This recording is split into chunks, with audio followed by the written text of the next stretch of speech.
It's nearly the end of 2020, and thank goodness. And I came up with this one called 2020 Vision.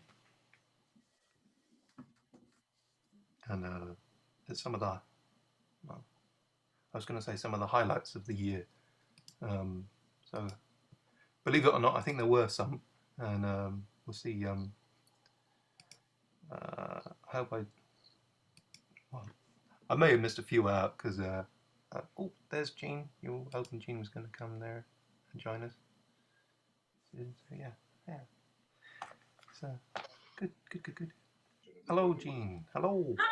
Hi. You doing all right? I'm fine. Are you up for reading anything, or are you just going to listen? Or No, I'll read something for you. Yeah. yeah, cool. Have you and Susan cooked something up between the two of you, or? Possibly. Well, I want Jean to come in on my go, so Okay. so she can have a separate go herself. But I wanted to read something on my turn as well. All right. Please. Okay. That's okay. I'll come on your go. It's fine. Okay. I'll yeah. Susan's at the start. Well, towards the start of the second half, and then I can put you on after Marilyn if you want to read something. Then Jean. Yeah. Cool. All right. Cool. And then we've got Jeanette might join us after that as well.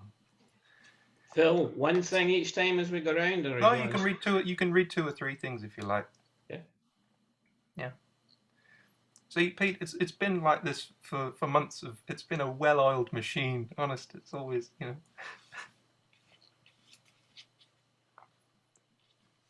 Yeah, but I'm sober tonight. I was going to say, who's well-oiled already? Is that special occasion there, George? Anyway, all this banter is getting us nowhere quick. Yeah, 2020. This is called 2020 Vision. SpeakEasy returns to the source. Words are shared from paper, notebooks, memory, smartphone, and large print iPhone. A good start to the year. Fake band names inspire errant thieves' new aliases. Next, an impossible mission. Can TC socially isolate?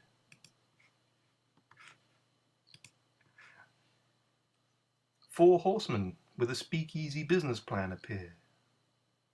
A special launch event, SpeakEasy magazine issued number 4, this time edited by James Riddick and Jean Hill.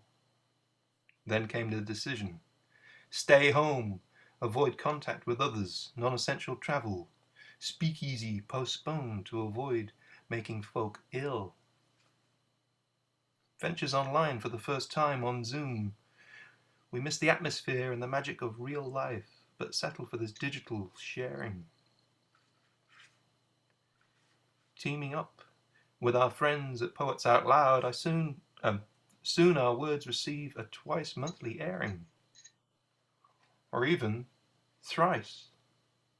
Readings from Poetry for a Purpose, a special event held on Earth Day.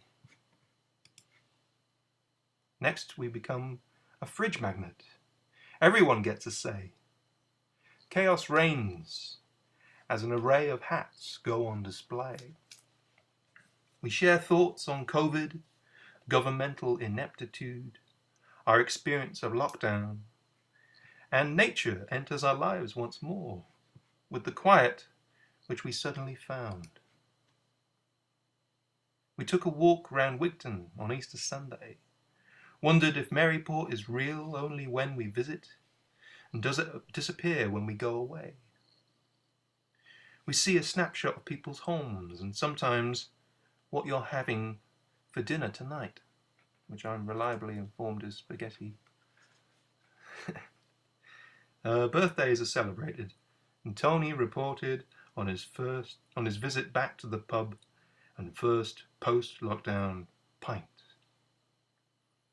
Poetry form is explored, mirroring verse, limerick, Arabic, Middle East form, and haiku galore.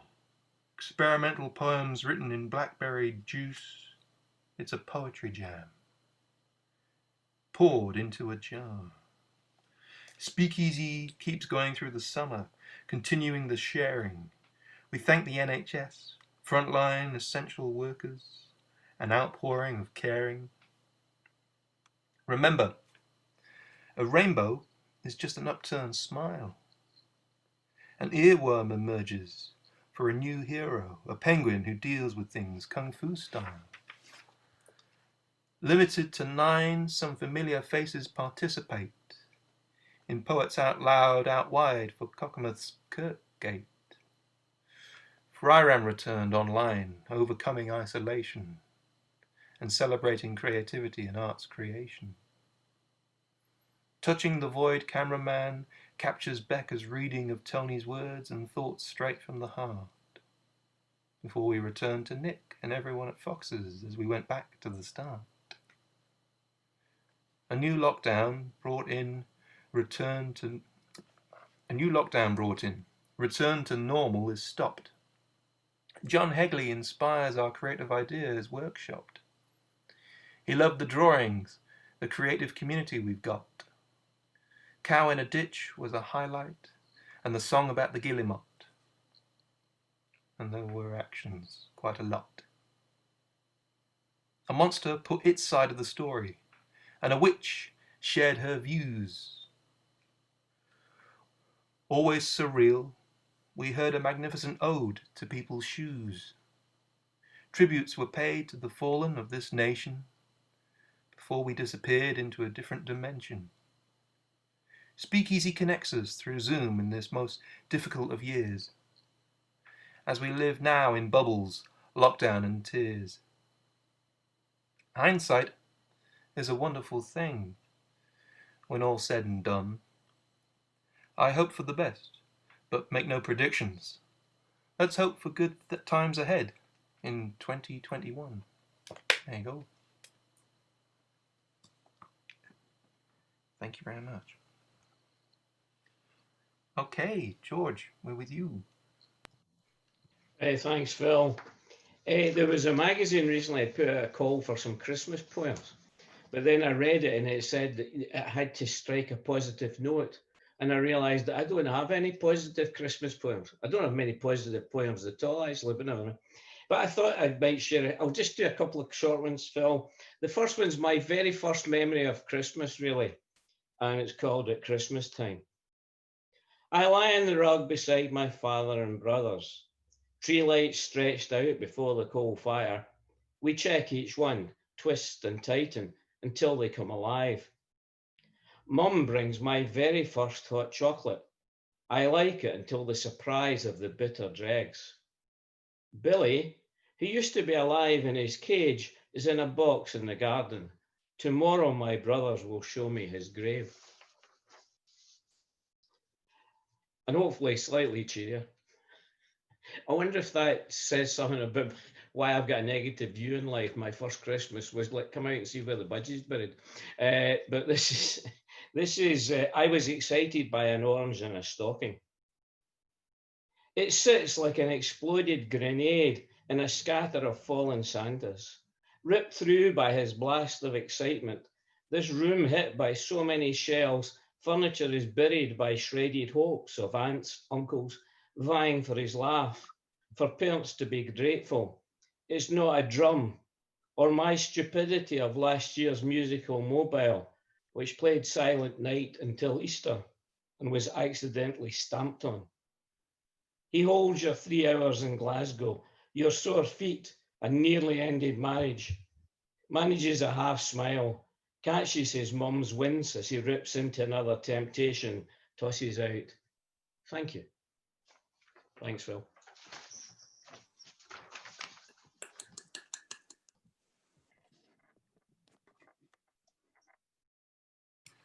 Cool, good stuff, man.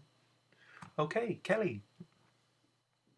Hi, I've got a Christmas one which follows on a bit from George's. It's just memories of what Christmas was like when our 2 sons were much younger. It's written in a 5-line stanza form called cinquains, I think. But anyway, Christmas past. Our sons woke before dawn, ransacked their packed stockings, ignored tangerines, gorged chocolate gold coins. The tree dripped with tinsel, baubles, and coloured lights, presents piled round its base like a snowdrift. In a moment, gifts were unwrapped, torn paper went into black bin bags, along with vital leaflets explaining how to assemble complex toys, then into the kitchen to peel spuds. We cut crosses into Brussels sprouts, wrapped bacon round chipolatas, and checked the roasties.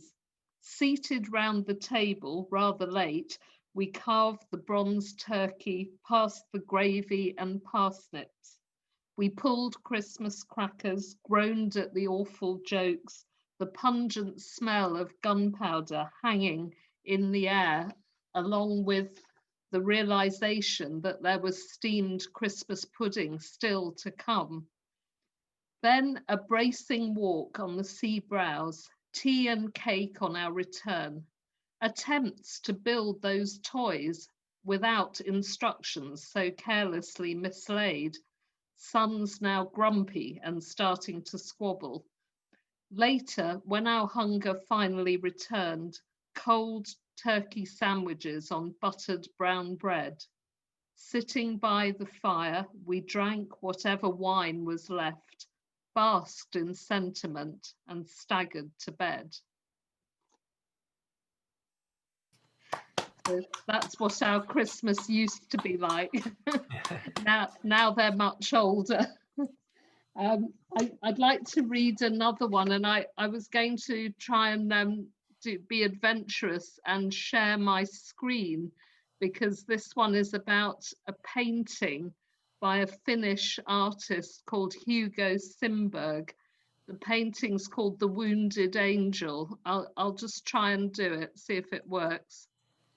Okay, so I don't know, apparently this is the national painting of Finland. I'd never seen it before, and I just think it's so powerful. So I wrote a poem about it. In a bleak Finnish landscape in 1903, two young boys carry a makeshift palanquin fashioned from poles with a wooden seat. On the seat sits a young angel with huge white wings. Why is this painting so hard to contemplate?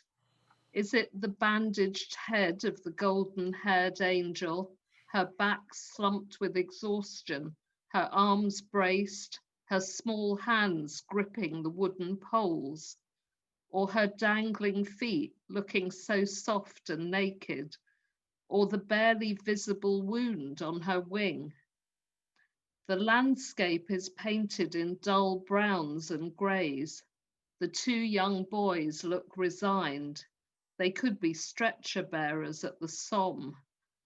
One stares out sullenly as if to say, "What are you looking at? This is my job. I have no choice." Angels are supposed to soar above us, airy beings, free of human misery, but tables turn so easily.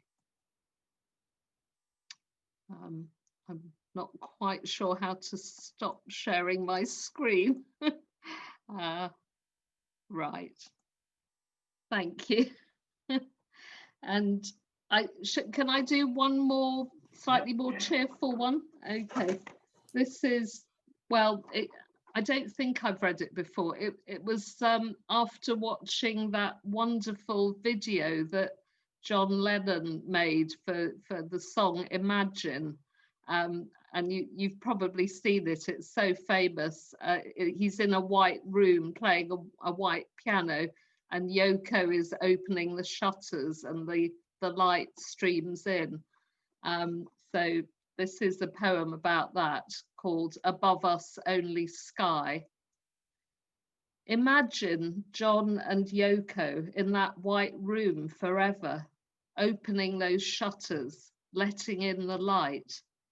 Imagine music still pouring from his hands, filling our ears, healing the world. Imagine Mark Chapman never going to New York, never waiting outside the Dakota. Imagine John and Yoko entering the lobby, going to their apartment, hand in hand. Imagine John's shirt soft against his back, still clean and white. Imagine John and Yoko in that room forever, opening those shutters, letting in the light. Thanks.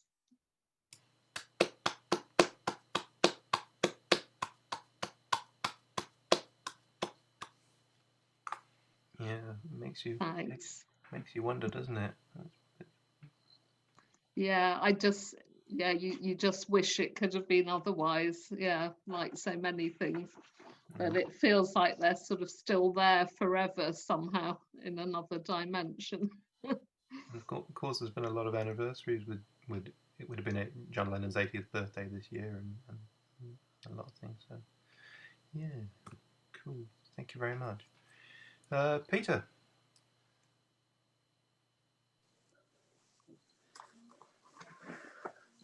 Well, this is still feeling a bit strange to me. Anyway, It's strange to us, and we've been doing it since March. Yeah. So imagine how strange it's feeling to me. I'm going to do an extremely old one of mine, because I was writing Christmas cards last week, and I kept writing in the message, hope for better things next year. And then it struck me, I've seen that somewhere before. Oh yes, I've done something like that before myself. So this is written back in the days when betting shops were full of smoke before the smoking ban, and it includes people hoping for better next year, and it's called Back End.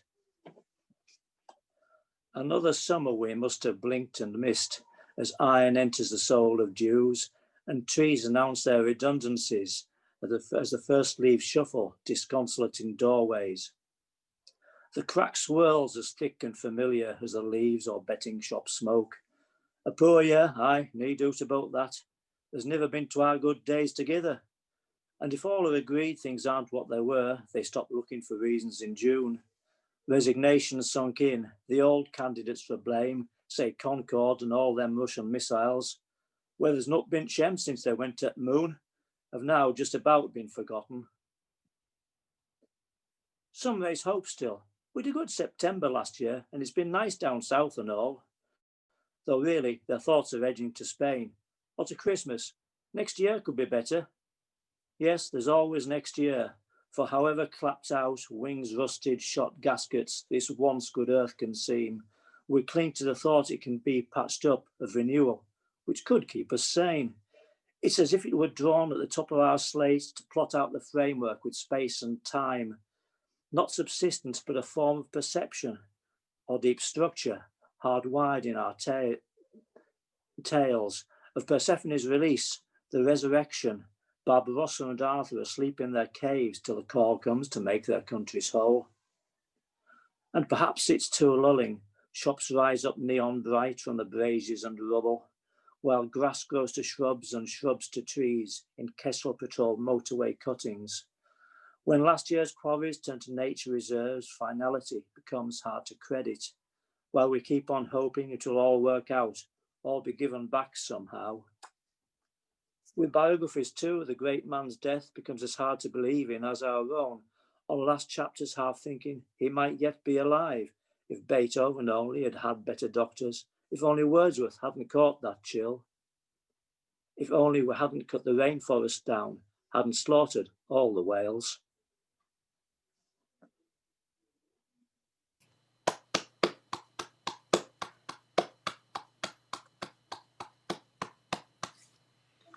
Yeah, really well said. That was good. That was really good. Thank you. Thank you for sharing. Do you have another you'd like to share, or? No, that was all I was going to do tonight. Well, that was great. Thanks, man. It's really good to see you, because We've had a few emails from you, but we've not really heard from you much. So Yeah. it's good. Since Kelly mentioned Finland, there's a Finnish joke going about COVID, and this it goes.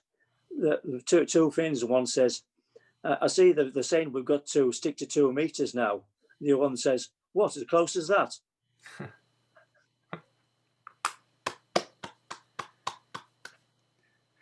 Good. Oh yeah, fantastic. Good stuff. Okay, John Scrivens, we're with you. I think you're on mute there, John. Hang on a second. Okay. Yes, hello. Oh, yeah, I hope it's okay to read somebody else's poem. I came across this. One of the things I look for in a poem, most of all, is pictures in my head. Obviously, metaphor and simile are obvious ways to do that. I always think Dylan Thomas is perhaps top of the list for metaphors. I came across this one by Ted Hughes, which I'd not seen before. I've got 2 or 3 of the little Faber books, but I didn't know it. And it's chock full of similes, and it does create the pictures, I think. It's also nice to find a well-established poet that likes rhymes. It's called The Warm and the Cold. Freezing dusk is closing like a slow trap of steel on trees and roads and hills and all that can no longer feel. But the carp is in its depth like a planet in its heaven, and the badger in its bedding like a loaf in the oven, and the butterfly in its mummy like a vial in its case, and the owl in its feathers like a doll in its lace. Freezing dusk has tightened like a nut screwed tight on the starry aeroplane of the soaring night, but the trout is in its hole like a chuckle in a sleeper. The hare strays down the highway like a root going deeper. The snail is dry in the outhouse like a seed in a sunflower. The owl is pale on the gatepost like a clock on its tower. Moonlight freezes the shaggy world like a mammoth of ice. The past and the future are the jaws of a steel vice, but the cod is in the tide rip like a key in a purse. The deer are on the bare blown hill like smiles on a nurse. The flies are behind the plaster like the lost score of a jig. Sparrows are in the ivy clump like money in a pig. Such a frost, the flimsy moon has lost her wits. A star falls. The sweating farmers turn in their sleep like oxen on spits. So, and I quite like that. If it's okay to do, if it's okay to do 2, I had a thought just before we started. I might have read this before, but I don't think I have. If so, I apologise. During lockdown, for various reasons, I've had a fairly abrupt and violent confrontation with cooking, which was quite foreign to me and something I didn't really enjoy at all. And you realise, I'm so grateful for Jill for providing lovely food every day, because if you have to do it, it's absolutely flipping relentless. It goes on day after day. You've still got to assemble all the stuff. And it's annoying that it takes me as long to assemble all the kit and peel the spuds as it takes, according to the irritating author on the front of the cookbook, to prepare the whole meal. And also we've got an Arga, and I'm afraid that's a major problem for me because it's only a posh storage heater, really. Anyway, here we go. Signature dish. I reckon there's an Arga cooking gene, a gift to make stupendous yummy pies, a gift to make that tricky souffle rise, and every day deliver haute cuisine. You know, you should be famous for those lean and sizzling steaks, a feast for hungry eyes and palate, and those smells that tantalize, such magic from a culinary queen. decided it was time to take my turn, immerse myself in Alga's magic way, acquire enough of arcane skills to boast. And there has been so very much to learn. But now, at last, my graduation day. I give you now with pride my beans on toast. Thank you. Oh, that's great. We were having a little discussion about cooking and things just before, so you're on theme if there is such a thing. Fantastic. Beans on toast. Can't beat it. It's good for you. Yeah. Cool. Roz, we're with you. Hello. Hello. Oops. Can't find my word. Sorry. Right. Well, the first one I've got is sort of by way of apology for the way I am at the minute. It's quite short. And right. I spent several days laying in bed with an absolutely empty head, discovering when your mind is free, it's devoid of repartee. As my grey cells come back, I hope I rediscover the knack of thinking of pairs of words that rhyme, instead of sitting around all the time, with not even a passing thought, unable to function as I ought. Thanks to my bleeding brain, this Christmas I'm not quite sane. Oops. That's the first one. And the second one is just to wish you all a Merry Christmas, really. To save me writing any letters to anybody, I put this in some of the Christmas cards I did. But it's called Merry Christmas. It's the season to spread joy and hope through this pandemic and help us cope. Raise our spirits, improve mental health. Just laugh and have fun and spoil yourself, because we all need some Christmas cheer to bring an end to this awful year.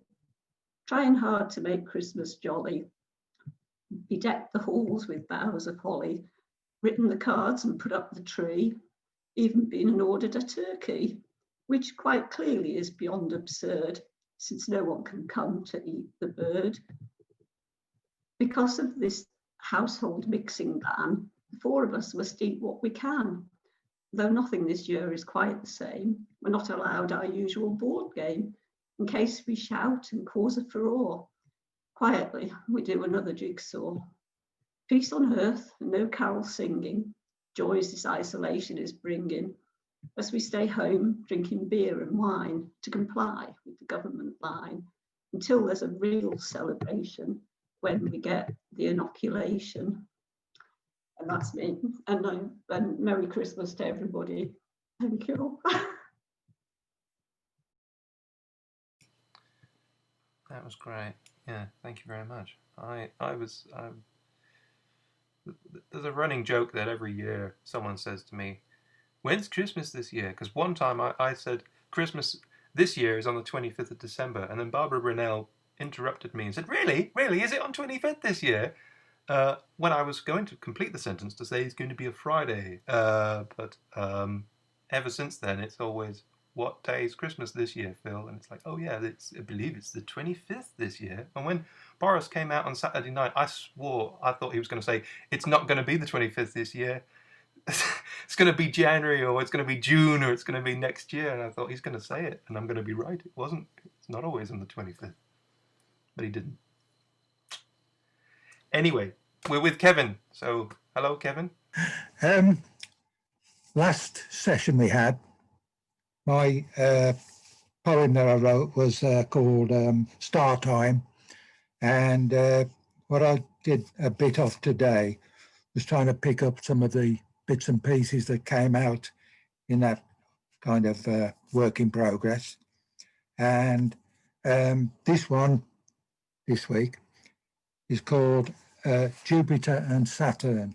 It's a short thing, but if you look behind me, you can see one of my early paintings, which I thought was quite nice to show. If you can see, that was painted 50 years ago. Yeah, when I lived in Portsmouth. So I quite like the idea of, in a way, doing some writing and introducing some of my own paintings from way back even, or drawings or other artworks. And so the Jupiter and Saturn one is kind of picking up on a dialogue of some of the poetry I was doing, as I mentioned the last time we all met, was before the lockdown, and kind of putting abstract ideas together, really. So this one is, again, a continuation of that. And then there's another poem which I can read, which goes back about 18 months, maybe even 2 years, which is another short one. And I've got a painting or an illustration related to that. I'll get on with this one. Jupiter and Saturn, did you say? Yes, I did. Aligned, did you say? Yes, I did. What's the point? There isn't one. Not that I know of. Just one thing behind the other. 800 years. Long time. What do you mean? It's a long time. I suppose it is. What's the point?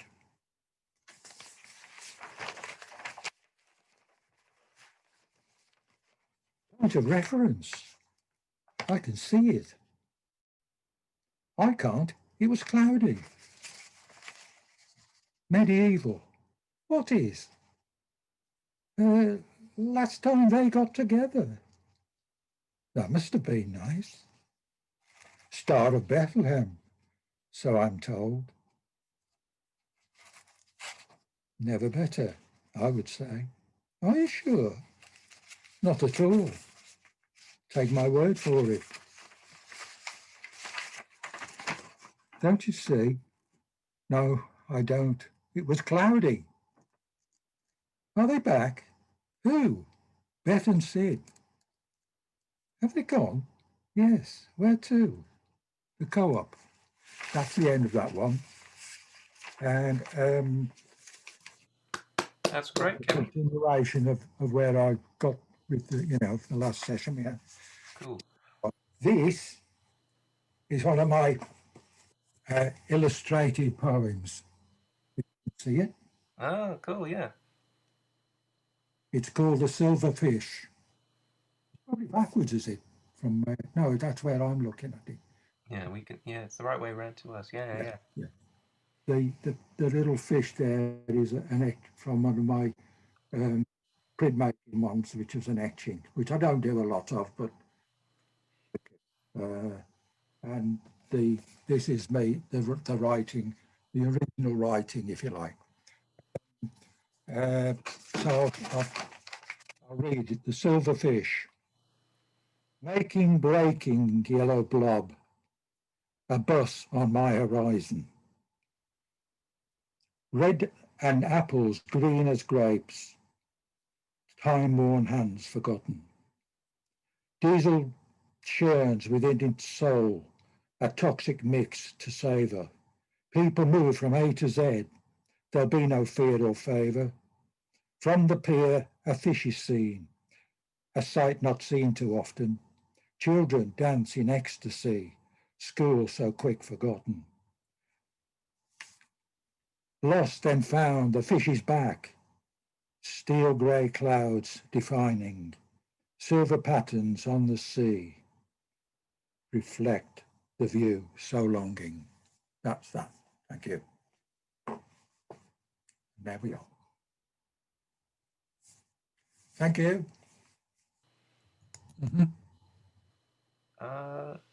Juliet, I wondered if Juliet, have you got anything you'd like to share? Yeah, I've got a poem. Oh, cool. I thought I'd read a bit of someone else's. It's from The Slaughterhouse 5 by Kurt Vonnegut, and it's a war piece. But the hero in it, Billy Pilgrim, who's caught in the who survived the bombing of Dresden is seeing a section of bombing backwards in his head, and it sounds really dark, but it's actually very beautiful the way it's written. So I thought I'd read that. And I know it doesn't sound Christmassy, but it's it kind of works. So this is what Billy, the hero, sees. American planes full of holes, and remember, he's seeing it backwards. American planes full of holes and wounded men and corpses took off backwards from an airfield in England. Over France, a few German fighter planes flew at them backwards, sucked bullets and shell fragments from some of the planes and crewmen. They did the same for wrecked American bombers on the ground, and those planes flew up backwards to join the formation. The formation flew backwards over a German city that was in flames. The bombers opened their bomb doors, exerted miraculous magnetism, which shrunk the fires, and gathered them into cylindrical cylinders and lifted the containers into the bellies of the planes. The containers were stored neatly in the racks. The Germans below had miraculous devices of their own that were long steel tubes. They used them to suck more fragments from the crewmen and the planes. But there were still a few wounded Americans, and some of the bombers were in bad repair. Over France, though, German fighters came up again, made everything and everybody as good as new. When the bombers got back to their base, the steel cylinders were taken from the racks and shipped back to the United States of America, where factories were operating night and day, dismantling the cylinders and separating the dangerous contents into minerals. Touchingly, it was mainly women who did this work. The minerals were then shipped to specialists in remote areas. It was their business to put them back into the ground, to hide them cleverly so they would never hurt anybody again. The American flyers turned in their uniforms and became high school kids, and Hitler turned into a baby. Everybody turned into a baby, and all humanity, without exception, conspired biologically to produce two perfect people called Adam and Eve.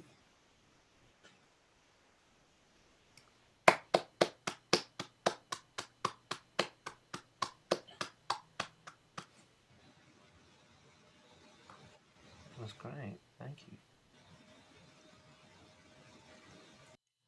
I like the backwards thing. The backwards thing, yeah, there's a funny sort of coincidence with that.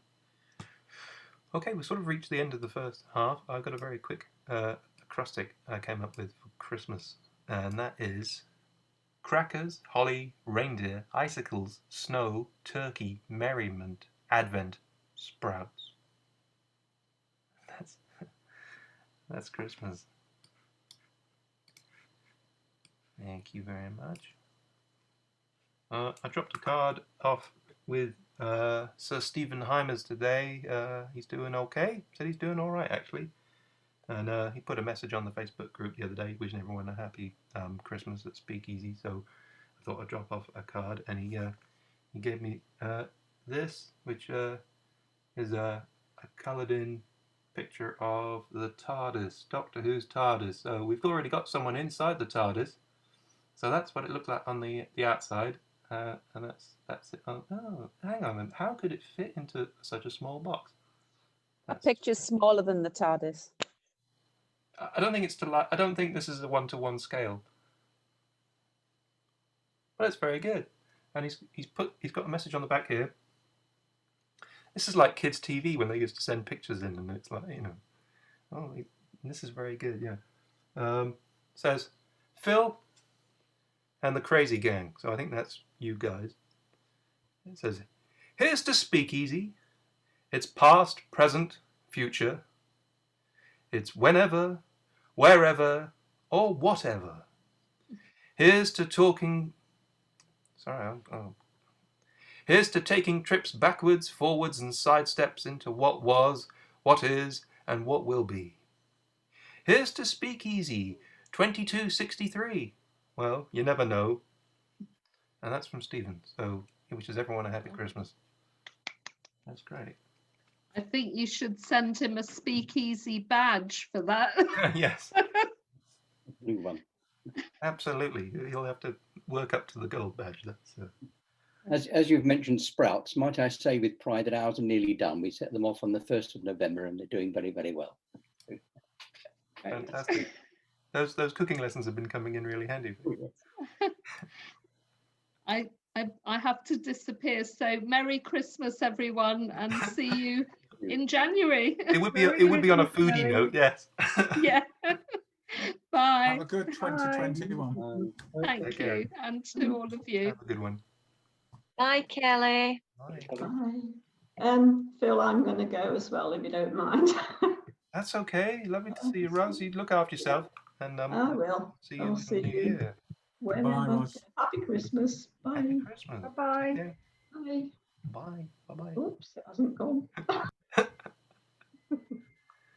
Cool. All right. Before we start the second half,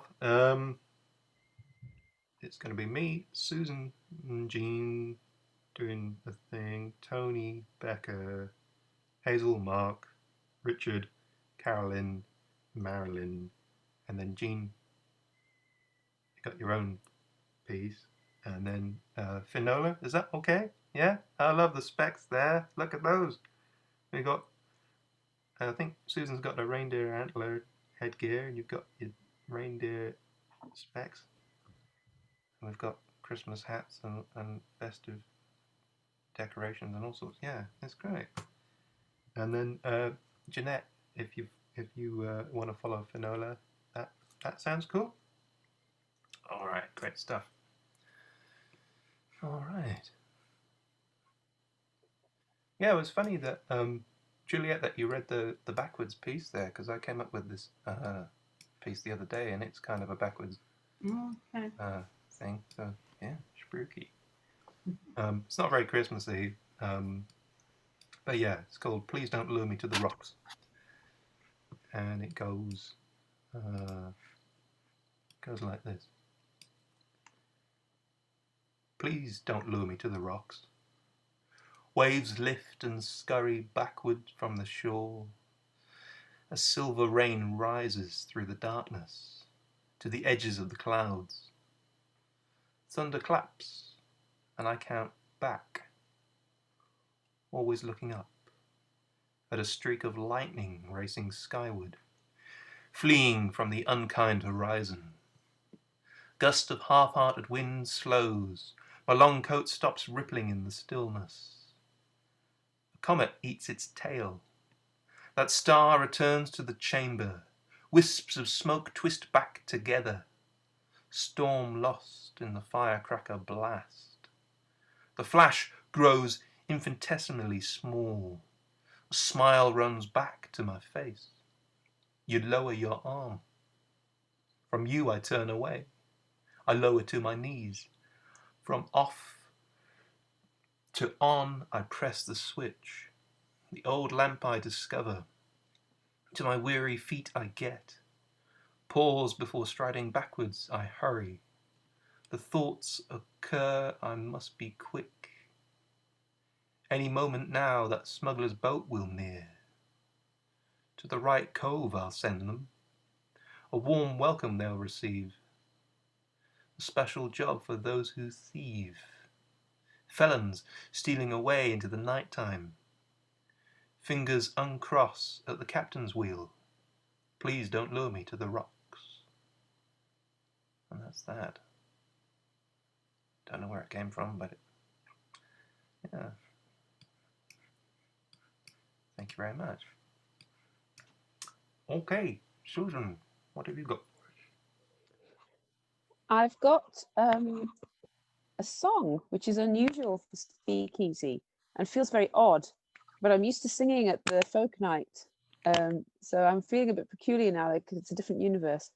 So I'd like to do a song first, and then I'd like Jean to read a poem, and then I've got a poem to finish off, if that's okay.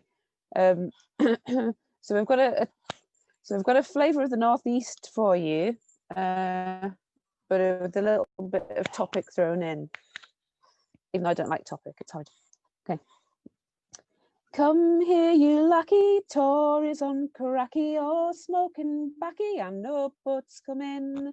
Here we have John Redwood, seems is lacking head blood, bleating Tory no good, and no butts come in. Tweeting several daily, we can spot the fairly, unlike Daily Maily when the sailors bail. Come here, you lucky Tories on cracky, or smoking backy, and no boats come in. The greasy fug of re-smog passed down son from father, all riches ye can gather, don't let poor bairns be fed. Poor UNICEF and Jesus, suffering little children, snooty Christian values, don't get the bairns their bread.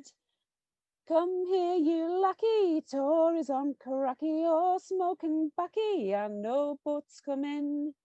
The trades and industry gone, harbours rattling empty, still we sing of fishes, and no boats come in. So if you still can tex it, seeing a Tory Rexit, you probably voted Brexit, and now you'll blame Remain. Come here, you lucky Tories on cracky, or smoking backy, and no boats come in. Thank you. And now we have a poem from Jean. It's based on the northeastern poem, What'll I Do With My Heron's Head? And translated, that means, what will I do with my herring's head? What'll I do with my heron's head? Heron's head, we believed in all manner of things. How are you the day? How are you the day? How are you the day? We're finished, oh. What'll I do with my heron's skin? Heron's skin, ice caps thin. Heron's head, we believed in all manner of things. How are you the day? How are you the day? How are you the day? We're finished, oh. What'll I do with my heron's tail?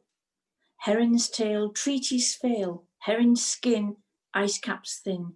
Heron's head, we believed in all manner of things. How are you the day? How are you the day? How are you the day? We're finished, oh. What'll I do with my herring's bone?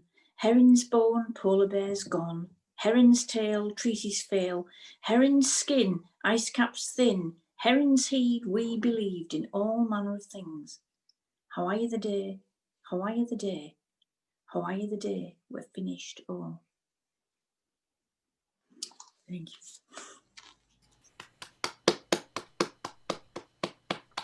you. Cool. Do we get subtitles? I can remember hearing Louis Killen sing that at the folk club about 30 years ago. Well, you can find it in, oh, I can't do it on this thing. Poetry for a Purpose. I can't do it because my TARDIS keeps interfering. Poetry for a Purpose. Jean's poem is in there. And I'd like to do a final poem from Poetry for a Purpose. Oh, just about. There we are. Which you may have heard before, but you get to hear it again. Look at you. Slightly more seasonal, called Snowflakes. I find it strange in this day and age that compassion and a rational way of wanting change for people who are different or estranged is seen as dangerous or odd. We are called snowflakes, those of us who feel that taking more than needed is greedy or unfeeling, ignoring plights of needy souls who are not very different from us. And our role in society is to make sure all are catered for. The hatred spewed by lewd and tawdry newspapers we manage to blank out and not take notice.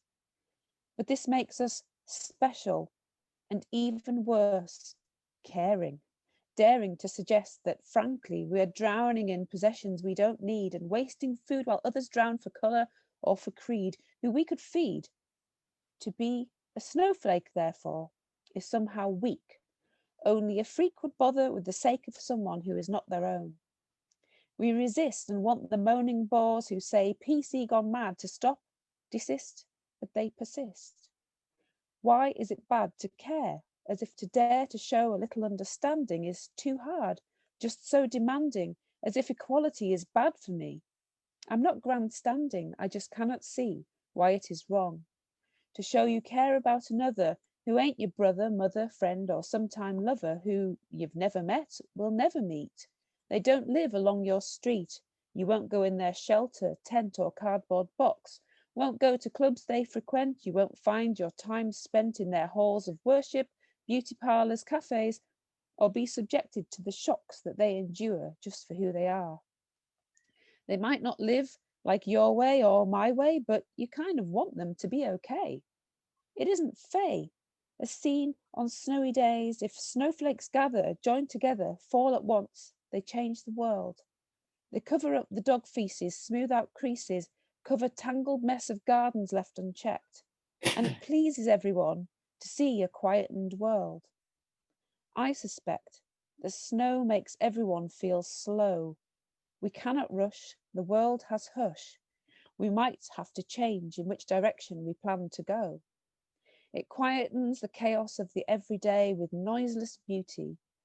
There is so much to say on both sides of debate. Anger, fear, the ebb and flow of tides of right and wrong and right and left, by those bereft and those whose fight seems out of date. The spates of killings make no sense to those of us who do not carry. They condone violence? We can't keep our silence. There are so many causes. Snowflakes seem on constant flurry with no pauses, while common sense is buried under sound bites and tense arguments. The incidents of hate crime, gun crime, and the meanness and uncharity from those who claim religious piety. So you see, I see no shame in snowflakes. I am not lame to be PC, and I am yet to melt. I will gather those to me who fight, believe in rights, the right to love, the right to heal, the right to live, and form a furious blizzard. Freeze the breath on hateful tongues, quieten the psalm from hypocrites, be the balm that soothes the itch of change. Be brave, it is not strange. I call my snowflake friends to arms.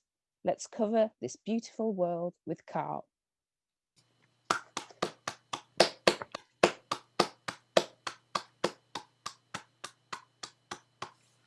Oh, fantastic. Thank you very much. Okay, Tony and Becca as well. There's sort of this tag team thing going on there. Okay, well, I'm going to sing a song this time, and it is a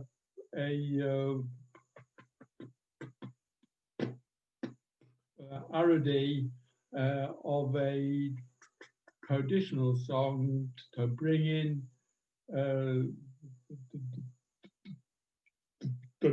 the new year, and it's by a band called the Kipper Family, and you'll find that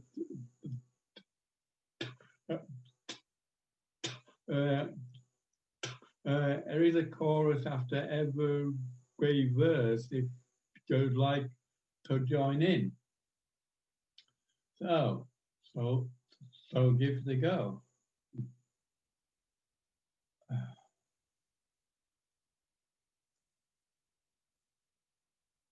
Here we come a-wassailing all among the leaves. That isn't very easy when they're still all on the trees. Wassail, wassail, we'll tell you wassail, that comes in bottles brown and pale. Comes in bottles, so bring some here, and we'll have a happy new year. Let us now be thankful that the old year has departed, but there's no time for feast before another one has started. Wassail, wassail, we'll tell you wassail, that comes in bottles brown and pale. Comes in bottles, so bring some here, and we'll have a happy new year. Now the year is passed away, cast away your sins. There's lots of lovely new ones as another year begins. Wassail, wassail, we'll tell you wassail, that comes in bottles brown and pale. Comes in bottles, so bring some here, and we'll have a happy new year. For pouring cider on the apple tree seems rather wrong. We'll drink it first and then we'll water the trees before too long. Wassail, wassail, we'll tell you wassail, that comes in bottles brown and pale. Comes in bottles, so bring some here, and we'll have a happy new year. Bring food from off your table and beer from out of your barrel. For if you don't, we'll stop and sing another ancient carol. Wassail, wassail, we'll tell you wassail, that comes in bottles brown and pale. Comes in bottles, so bring some here, and we'll have a happy new year.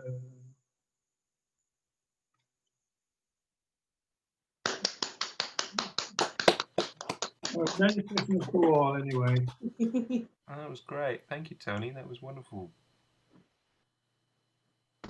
Cool. I think Becca's. Is it Becca now? Yeah. Yep. One moment, please. Are you singing as well? No, God, I wouldn't expect that with you. That's Christmas. Just preparing myself. Hooray! So sorry for turning up late, by the way. I got completely bogged down with work, and then the clock suddenly skipped an hour, and yeah, sorry about that. So this is a wonderful poem from Tony Hendry.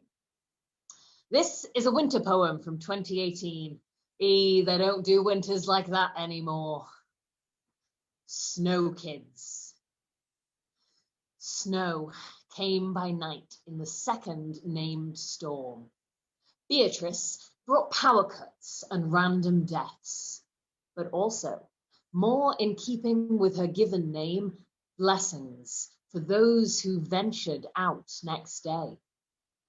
Blubbered by layers to keep me from the cold, I saw these things in the new white world.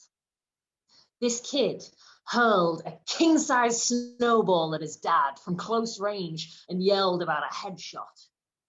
This kid, who'd never seen such snow before, held her dad's hand and tiptoed in quiet wonder. These kids, girl and boy, sat on separate sleds hauled by their weary husky. Mush, Mum, mush! This big kid, probably allowed to work from home, was building a snowman with his red-cheeked son. This kid removed wet mittens and held out hands to her mum and dad, who rubbed heat into them. These teenage kids, their school gloriously shut, swept snow from car roofs into each other's faces. This kid, in a pink ski jacket, as her gran looked on, knelt and then lay on her back in the yielding snow, stretched out arms and legs and flapped gently, like a proud butterfly who just crossed an ocean. I walked on, puzzled. I phoned you that evening and told you of it, and you sighed at me and said she'd been making a snow angel, you blockhead. Doesn't everybody know about snow angels? Not me, I said. Not till now. That's snow for you. Always so good at revealing something new. Thank you. And thank you, Tony. Oh, thank you, Duncan. That was absolutely fantastic, the way you did that. It's all in the props. It's all in the props. Yeah, all in the props. That's great. Thank you both. Thank you very much. That was wonderful. Cool. Very cool. Sub-Zero. Hazel and Mark. Hello. Hello. Hiya. Right, I've got the microphone on now. Yeah, we can hear you. What have you got for us? Well, it's a very old story, but I don't think I've actually read it at Speakeasy before. So it's very short. And I think actually I wrote it after. Do you remember the old lit calf that we used to have at the Merienda in Carlisle? Don't know whether very many of you went there, but anyway, I wrote it after one of those because I wouldn't have been in Carlisle otherwise, but it does have a Christmas flavour, and I'll stop rambling and get on with it. It's called Solstice Santa. The Christmas lights are on in Carlisle, but it's a grim night, dark and wet. It's the winter solstice, and people have been talking about the Mayan calendar's end of a cycle as another end of the world prediction. Tonight, you can believe it might be. The night feels denser, darker than in crisp sub-zero temperatures. I head along the street on my way to Sainsbury's for chocolate and a DVD, ready to curl up in front of the fire to watch a film. Maybe I'll get a bottle. It is the solstice. I could have mulled wine. I'll also add mince pies to my mental shopping list. Would you choose heartbreak or hope? The street is deserted. Where did the voice come from? There's only me here, woman. Where? I mutter. Here. Something snags on the periphery of my vision. You haven't got all night. Pay attention. Was that movement behind that plate glass store window? Bingo! Got it at last, girl. It's been a long time since anybody called me girl. Cumbrians say lass, which reminds me of the lilting music of childhood, but it's so indiscriminate. It doesn't signify youth, nor vitality, and certainly not sexy, just female as opposed to male. Girl, on the other hand, was Billy the last person to call me girl? Surely not. So, heartbreak or hope? This must be some kind of joke. The shop window's life-size model in traditional Santa gear astride a Moto Guzzi seemed to speak. I did speak. For the third time, make the choice. Heartbreak or hope? I look round carefully. I can't see anybody, and there are no apparent means of projecting sound anywhere. Maybe my meds need tweaking if I'm hearing voices. You're hearing voices because I'm speaking to you, woman. Phantom voices don't generally sound like this, so real. But even I know a mannequin Santa can't be talking to me. Suit yourself, your loss. I can't upset a non-sentient being. Less of the non-sentient. It's an odd question, I whisper, glancing round to make sure there's no one to overhear me. Rubbish. It's perfectly reasonable. I didn't say it was unreasonable. I said it was odd. I think often hope leads to heartbreak. Well, it can do, but it can lead to happiness too. Where's the romance in your soul? In my head, I hear Mama Cass. Stars shining bright above you. Night breezes seem to whisper, I love you. A flat in Portobello, stepping back from the back door onto the sand, hardly the Costa del Sol. but it seemed the epitome of luxurious living to us, days and nights out of time, and I've been the one left alone and blue as can be. Don't you think you get just one shot at happiness? More than that is greedy. And don't they say better to have loved and lost than never to have loved at all? There would be no second marriages or third or fourth, come to that, if everybody thought that way. Heartbreak shouldn't lead to cynicism. Unhitch heartbreak from hope and open the throttle. The Guzzy roars into life, and I can see Santa's face breaking into a delighted grin. Then he cuts the engine. Unbeliever alert, he hisses before freezing into blank immobility. A man rounds the corner and hurries past me, huddling into his heavy black wool coat. The seal of the plate glass must be permeable. I can smell the acridity of the Guzzy's exhaust. Evocative smell, isn't it? Reminds me of many a summer touring Europe. Ah, happy days. I always wanted to go somewhere warm. Billy was going to with me once. Well, why don't you? No money, no time, and nobody on the bike in front. And money would make a difference. Well, it would help. How much? Well, just a sizable lottery win. You don't strike me as greedy. Did you say more than one shot at happiness seemed greedy? So realistically, something odd happens. Like my heart's just attempted some simple gymnastics. Doesn't have to be a lot. A few grand would probably cover it. Enough for a decent bike. I'm getting excited now. Something with a good low centre of gravity. I'm not as strong as I was, and my ankles and knees are nowhere near as flexible. And then there's the travel costs. Of course, I could hire one over there. Well, don't forget to add lottery tickets to your shopping list. Euro Millions, Wednesday draw, Saturday draw, the whole kit and caboodle. The excitement begins to recede as I look back at the Santa mannequin in the window. It's a plastic model, dressed in a Santa suit. What the hell am I doing going off on some kind of European Easy Rider fantasy? And actually, didn't that end in tears too? But I buy the lottery tickets all the same, and the DVD I get is the old one where Nicolas Cage is a New York policeman who wins the lottery and falls in love. I know it's ludicrous, but I also start planning possible routes.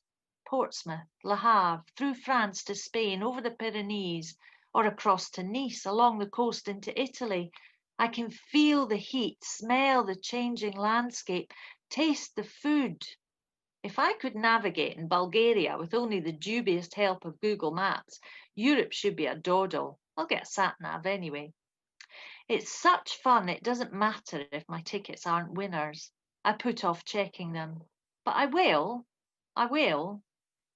Especially when I hear the boss on the radio. Santa Claus is coming to town. Well, he's already been in Carlisle. That's it.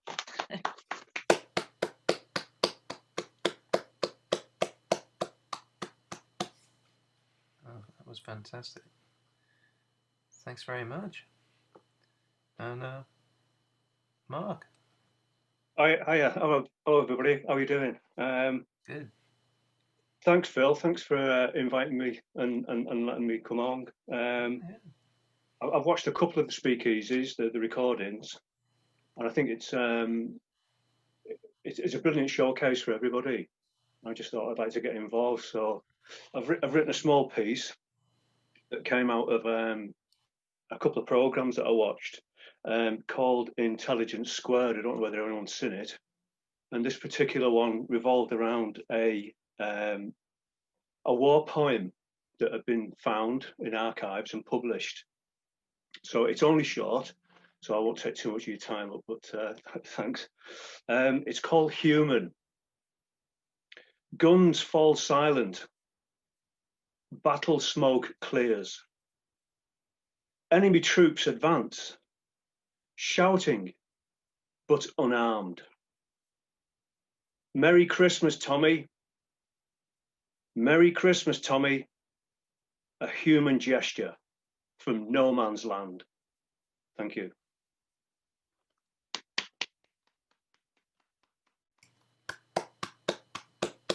Thank you. Yeah, that's great. Okay. Richard, what have you got for Yeah, obviously saving the best to the last here. I've got one. If you haven't had your dinner tonight, this will probably make you feel hungry. And it's called Scottish Delicacies. It's all about wonderful Scottish food. So perhaps George can tell me if I've missed any. There are many Caledonian delicacies. They come from the Highlands and Islands, if you please. Haggis, butter shortbread, porridge or a single malt, Scotch pies and drambuie, all with a pinch of salt. Scotch broth with carrots and boiled barley, as thick as glue. Then Arbroath smokies, all washed down with iron brew. Sausage, mashed potatoes, neeps kept under the sporran. In Kirkcudbright, they won't eat anything foreign. A bowl of cocky leaky soup and some Cullen skink. A spicy clooty dumpling, a wee dram to drink. Cranachan dessert with raspberry wine, your thirst to slake, followed by an enormous slab of Dundee cake. North of the border, the best cuisine. I'd buy more bread, for it's all turned green. The food tastes so good because it's fried and is rarely eaten south of the Clyde. Thank you.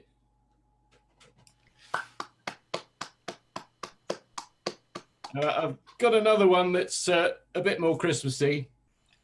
I realise that a lot of you out there are pagans, and this is actually a Christmas carol that I've written, but it doesn't have a tune because I don't write music, but it's called A Message of Love.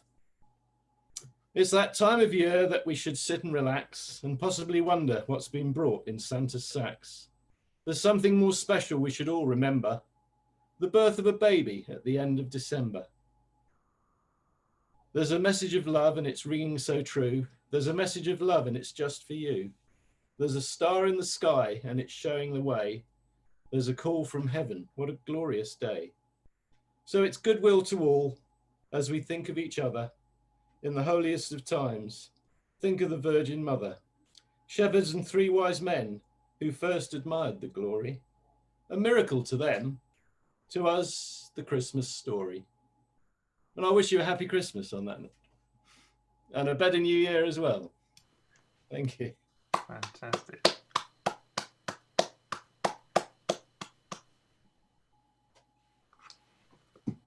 Thank you. Okay, Carolyn, what have you got for us? Mute first, that's it, unmute. I've got another Christmas poem as well, if that's okay. It's kind of left field Christmas poem, but what the hell, it's funny anyway. Well, hopefully it's a comic poem. I hope so. It's meant to be. All right, it's called Santa's Dilemma. Okay. Or a politically correct Christmas. 'Twas the night before Christmas and Santa's a wreck. How to live in a world that's politically correct. His work's no longer will answer to elves. Vertically challenged, they call themselves. And labour conditions at the North Pole are alleged by the union to stifle the soul. And equality of employment has made it quite clear that Santa had better not use just reindeer. So Dancer and Donner, Comet and Cupid are replaced by 4 pigs. And you know, that looks stupid. And some people start to call for the cops when they hear sled noises on their rooftops. And poor Santa's innocent pipe puffing smoke emits carbon emissions. I tell you, it's no joke. And asks for the gifts, why he never had a notion that making a choice should cause such commotion. Nothing of leather, nothing of fur, which means nothing for him and nothing for her. Nothing that might be construed as to pollute, nothing to aim and nothing to shoot. Nothing that clamours or makes lots of noise, nothing for just girls or just for the boys. Nothing that claims to be gender specific. Nothing that's warlike or non-pacific. No chocolates or sweets that are bad for the tooth, and no ads on boxes that embellish the truth. And fairy tales, while not yet strictly forbidden, are like Ken and Barbie, better off hidden. No rugby balls, footballs, well, someone could get hurt. And sports, of course, expose children to dirt. Dolls are just sexist and should be passé.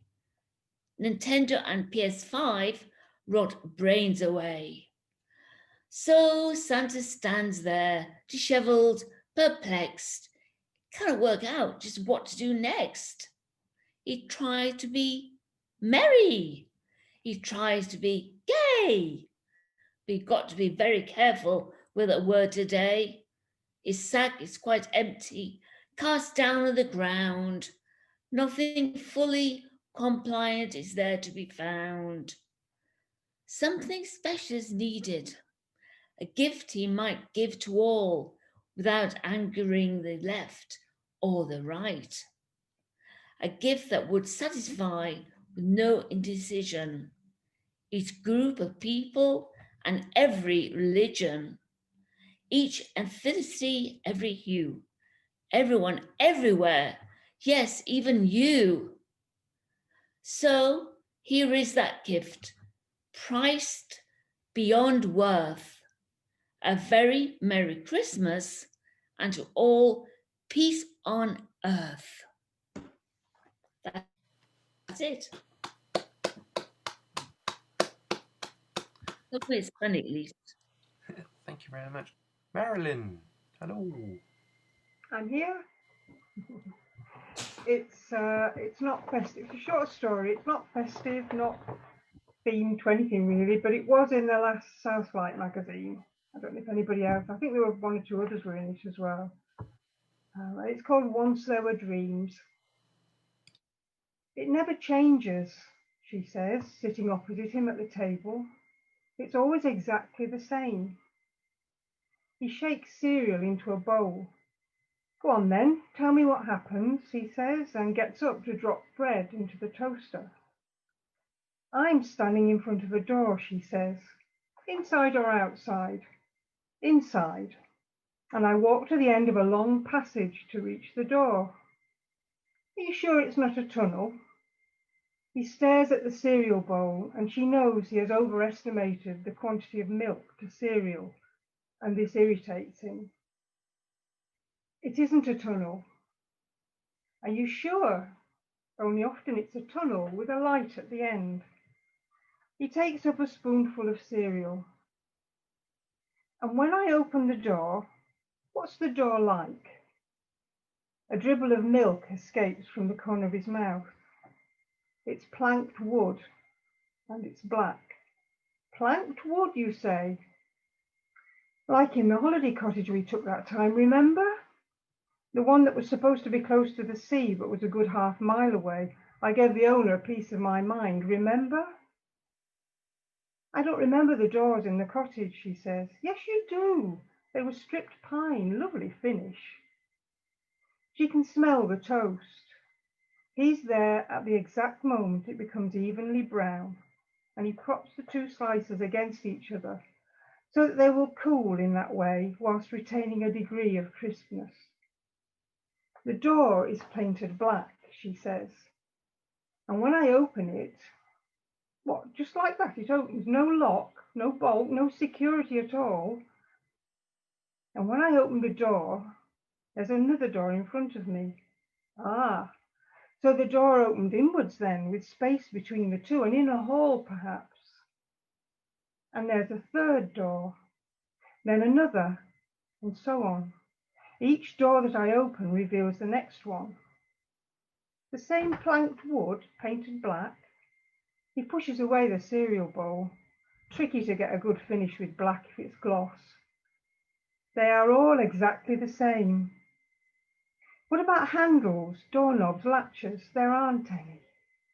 There must have been some means of opening them. I push open one door after another, and yet I don't seem to be moving forwards. I try to imagine an end to them. If only I could see the doors from outside, from above perhaps, where they might appear as a long column.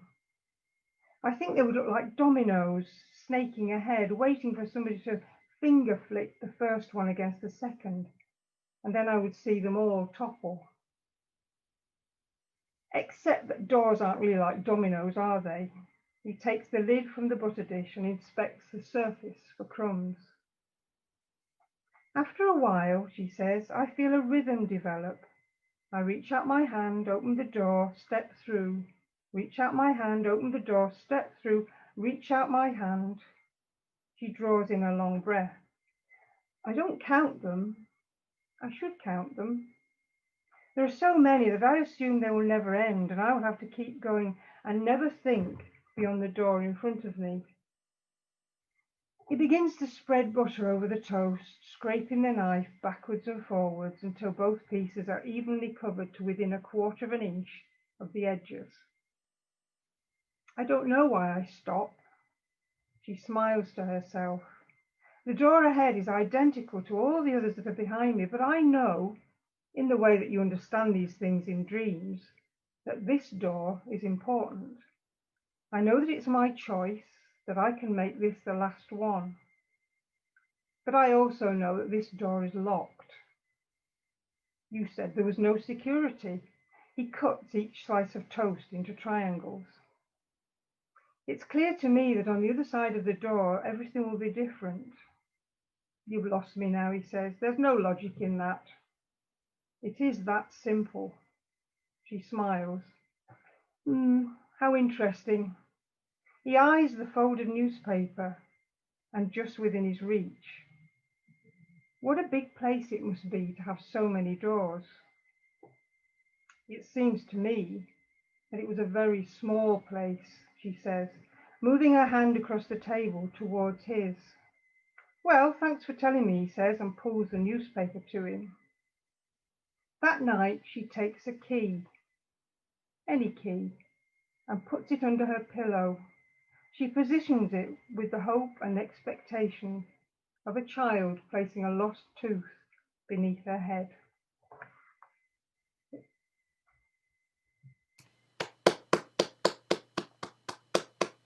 Thanks.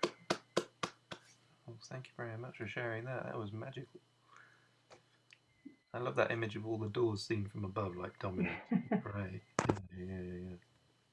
Fantastic. Cool. Okay. Jean. Okay. I'm about to leave, everyone. Okay, Kevin. Have a good Christmas. Yeah, Merry Christmas to everyone and a Happy New Year, and see you in the new year. Yeah. See you next year. Merry Christmas. Bye. Take care. Bye. Bye. Bye-bye. This is called Nostalgia. I used to draw with bent charcoal. It felt like nothing in my hand, but left its shadow on my thumb. Its tongue rasped the paper, eager to blur a bad line, generous despite my lack of skill, turning 2 crossed curves with serifs into grey buds on blackened branches, the wood remembering. One. That was lovely. And this is Thoughts of the Cumberland Infirmary, and it's the Cumberland Infirmary thinking. I sometimes search the car park for ghosts, Princess Louise, Dean Close, Balfour Paul. And sometimes I'm surprised by suits roosting in the old temple of healing. Still I stand, pillars grey in the winter sun, while up the hill my new wing works. Up there, a swanky supermarket door churns out the recovering and the sad, the black tights blue frocked, bundles tasting first Cumbrian air, the stethoscopes, the eggs on legs, a factory of suffering and healing. They have cried out their days, held pantomimes and raffles, heard carols sotto voce outside ITU, brought flowers, not brought flowers, hardly knowing through the exchange they are each other's shaman. Thank you.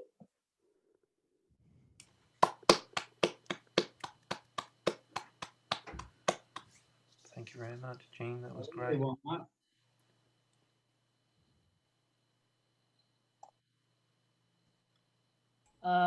I'm gonna dash as well because I'm currently being really rude and trying to work and listen to this at the same time, and it's not working. So I need to get this done before tomorrow.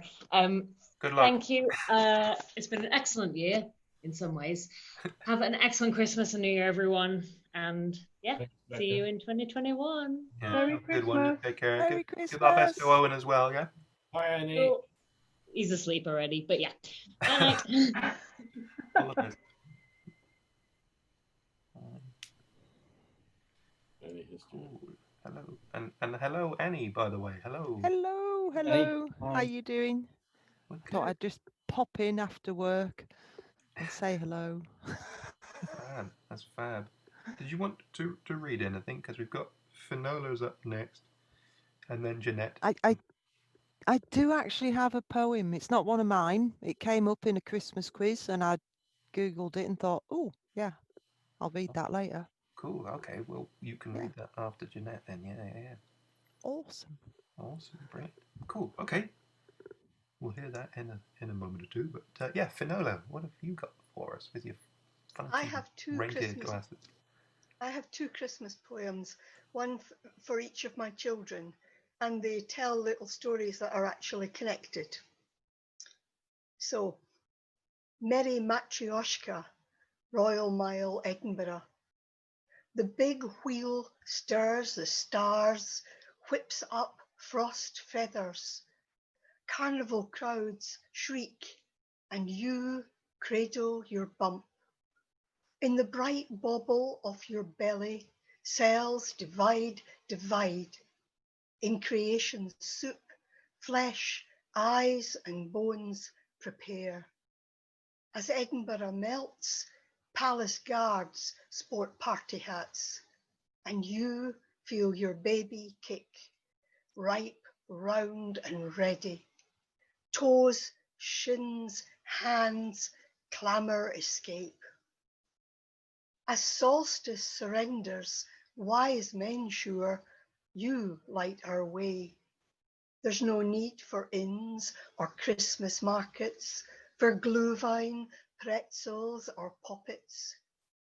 Cradling sweet fullness, too big to button up tight, you carry the perfect gift. Thank you. And this one, thank you. I mean, it is actually true. She had a baby 10 days before Christmas. And this one is for my son, who lived in London at the time and who came to Edinburgh to see his sister and the new baby. And this is about that. Night watch, Haymarket Station, Edinburgh. It's past 11 on Christmas Eve, and I'm swaddled in the echoing station. You call and text all day with staccato bulletins of weather and delays, frozen rails, pointless, grey lakes and hills blinded by blizzards, migrating fieldfare blown off course. Now I'm here and nearly you. Arrival boards flash, happy as tinsel. Trains glide into the castle lee, no Santa expresses, the eager diesels. Suddenly you're there, striding tall, you wave semaphore, heft your bag, scarlet scarf, gloves, gift wrapped for Scotland. Then you're in my arms, my winter visitor, on course. Thank you. That was great. Beautiful, beautiful poems. Thank you. Yeah, so evocative of those homecomings and being together, which not many people can do this year, unfortunately. But hopefully next year, hopefully before Christmas next year, we can have second Christmas at some point, maybe in the summer. That sounds good. July 25th, get the tinsel in the garden. I'm going to make it a campaign. Yeah, well, yeah. Not July, June 25th. June 25th, yeah. June 25th. I think we should have Christmas in the garden. If only just to tell Barbara it's on June 25th, not December 25th. Yeah. Barbecued turkey. Yeah. No, get one of them big buckets that the Americans do. Just drop it in a bucket of boiling fat. I saw that on television. Is this part of the campaign? Yeah. I'm going to start marketing the buckets. I'm just waiting for Brexit to see what sort of issues there is about getting buckets. Yeah, because they might have to change the what volume buckets take with Brexit, won't they? Have to change the weight. Have to go back to Imperial pints. measurements, probably. Yeah. Gallons. You have to make it. You have to put it on your bucket list, Danny. Hey! Yay! Fun my skills woken up again. How about before you kick the bucket, anyway? Oh, no. That's beyond the pale. Sorry. Hey! Oh, no. Running out of bucket jokes now. Oh, bucket. Yes. Quickly. Spade my dog. There you go. No. Jeanette, have you got a poem? Save us from this. I've got a short piece and two little haiku. The first one, it was from a writing prompt the other day, which was the best Christmas present ever. So I've written, I pondered on the crayons and colouring book I preferred to the bike I received one Christmas when I was little. I thought about the gifts I've received throughout the years, and prompted by the mindfulness advent calendar received this year, I conclude that all I need is a comma for the best Christmas, present ever. And the haiku, I've lost my page. Oh, this was kind of prompted from a speakeasy, this little haiku. That's me, and that's that. Filling an awkward silence, the online time lapse. Great. And there was a big time lapse there. And I've got one. Oh, can't find the one I was going to read, but this one will do. It's about gin. An essential oil, distilling fresh clarity, scent of juniper. And that's me, and that's that. Thank you so much. That was great. Thank you. Thank you. All right. Annie, what have you got for us? You built it up before that. I know, but I'm panicking. What if somebody's already read it? And I haven't actually had a chance to read it myself, so it's going to be a very raw thing. Know the end. Yeah. It's The Cultivation of Christmas Trees by T.S. Eliot. Okay. So yeah, I apologise to Mr. Eliot. There are several attitudes towards Christmas, some of which we make blatantly commercial. The rowdy, the pubs being open till midnight, and the childish, which is not that of the child for whom the candle is a star, and the gilded angel spreading its wings at the summit of the tree is not only a decoration, but an angel. The child wonders at the Christmas tree.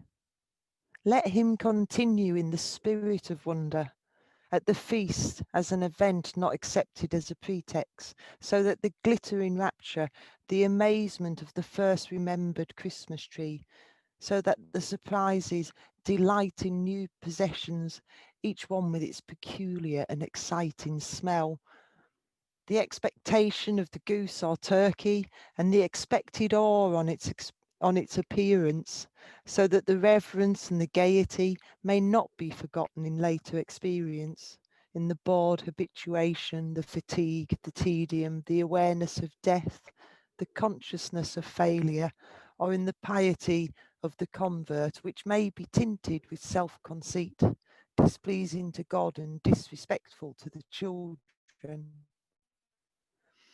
And here I remember also with gratitude St. Lucy, her carol, and her the end, the 80th Christmas, by 80th, meaning whichever is the last. The accumulated memories of annual emotion may be concentrated into great joy, which shall be also a great fear, as on the occasion when fear came upon every soul, because the beginning shall remind us of the end and the first coming of the second coming. Thank you.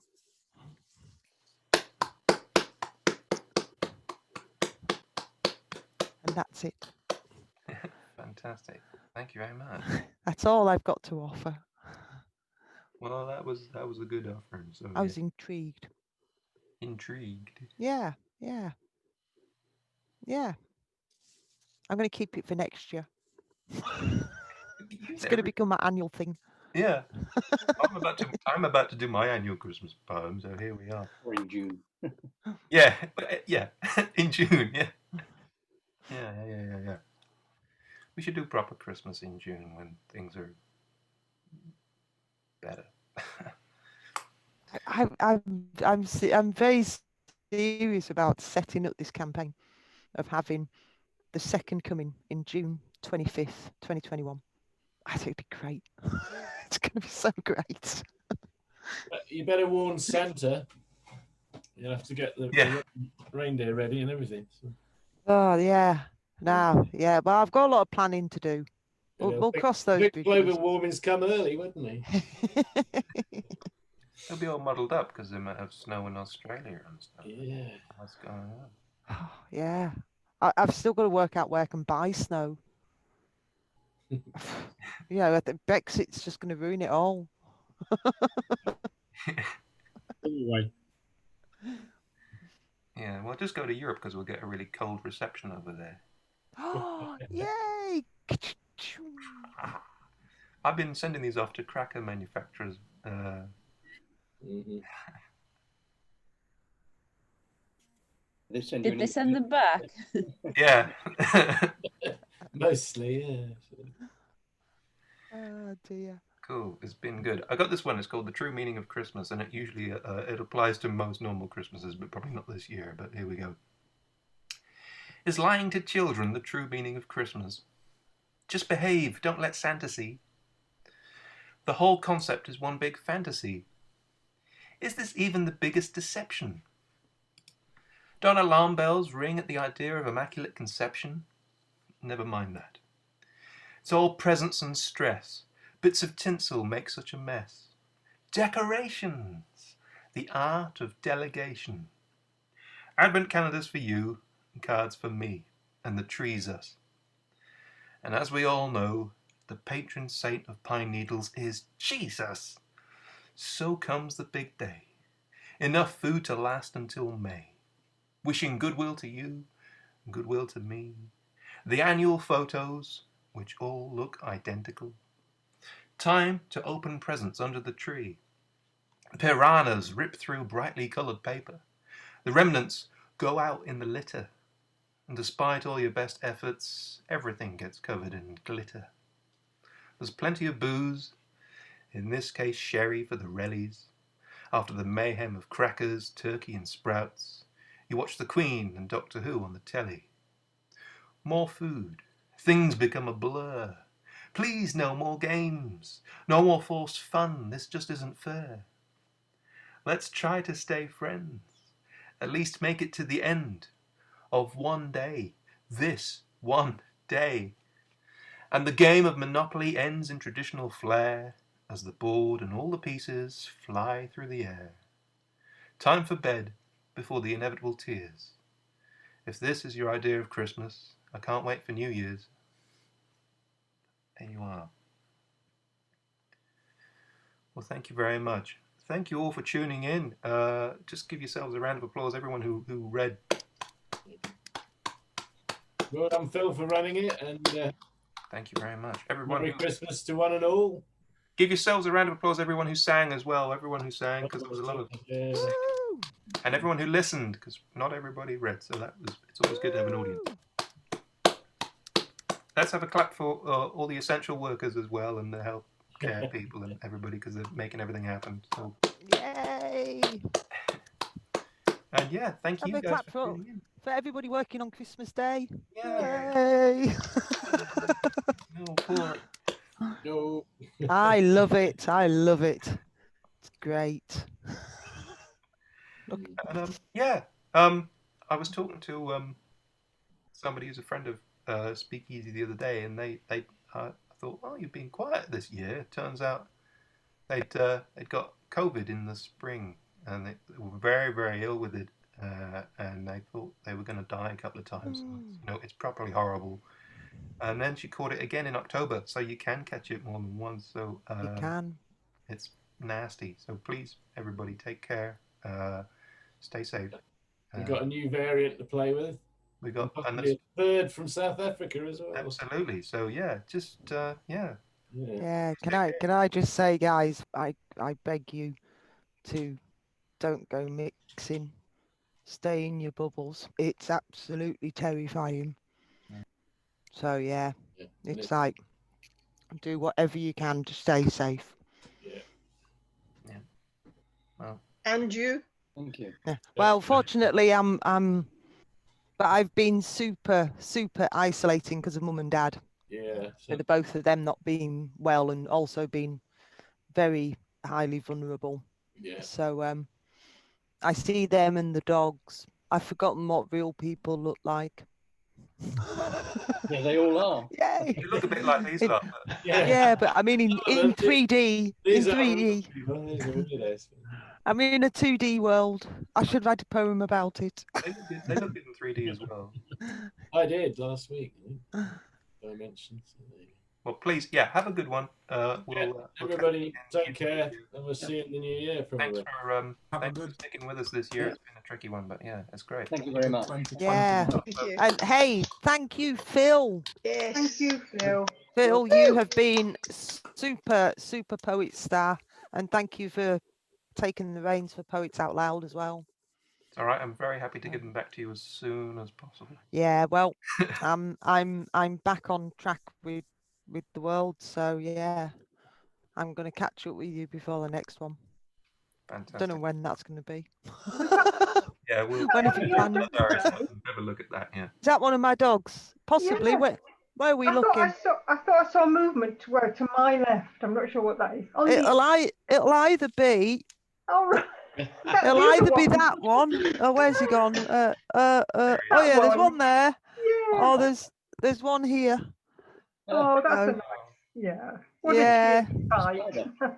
A the last of 7. How many did I come home with? I came home with 8. So the last 2 of 8. Wow. But they're getting old. That's Michael. Yeah, we lost Stephen at the start of this year. Yeah. But Michael's had his 15th, so he's doing well. And what's the other one called? Happy birthday. Robinson, the 3-legged staffy cross. Right. You've got to get another one called Crusoe. No, he's Robinson because he's the Heath Robinson. Ah. It's bits of this and bits of that. So yeah. So and his show name is what is his show name? Oh God, isn't that ridiculous? I've forgotten his show name. His show name is By the Thingy of the Scots Spider. Oh, crikey. Oh, whatever. I can't remember. Extraordinary. Oh, but it's because he never gives up. Yeah. Try shouting that down the garden. Yeah. Oh God, what is his show? How stupid is that? And Michael's the son of a traveller. So, because that's his show name. So yeah. Good old dogs. Good old dogs. Hey Tony. Yeah. I keep thinking Tony's downstairs in my house because he has my curtains. maybe he is. I daren't go downstairs because I feel something strange will have happened, and I'll be either in That's his where your house. curtains have gone, Marilyn. He's got them. I know. Darn it. Are you sat in a TARDIS, Susan? Yes. I'm not really, but I am. No, you are really. It's my son's computer, and the graphics are stuck on TARDIS setting, and I haven't worked out how to get rid of them. It doesn't matter now, Arthur. I've sat in the TARDIS for 2 hours. It doesn't matter now. It's fine. He's coming to do it now. It's like, no, fine. I'm okay with the TARDIS stay now. there. Stay in there, Susan. Nothing's I going thought to I thought it was so cool. I was going to try and experiment to do that when we finished. Yeah. Next time we'll all be in different there's a TARDISes from non. different eras. It was up there. Oh, I want to See be in the now? I want to be in the Pertwee TARDIS. That was But the you're, best. Hair in the way. Yes. Yes. Now you just got my wall. I had to move downstairs because the battery was going. So. I might go back. The wall's nice, but hey, put the TARDIS back Well, on. yeah, I know.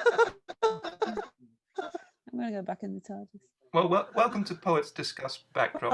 I'm going to shoot off because I had to go this morning, and I was fourth in line in the queue at 5:30. So I'm going to go to bed now. And we got another TARDIS over here. Yeah. Great. You Time Lords are. I know How who do we you get are. these TARDIS? Time ladies. Gene, I'm outside. I'm just outside. You're in, yeah.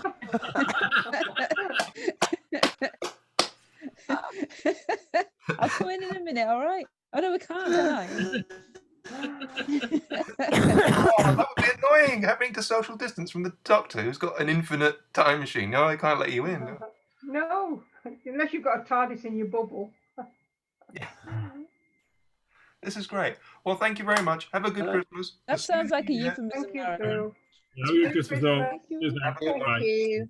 Merry Christmas, everybody. Happy Christmas, Merry everyone. Christmas. Bye. Merry Christmas. See you soon. Have a safe trip home. Yeah. Safe trip home. Easy. Oh, lovely. Bye-bye. Bye.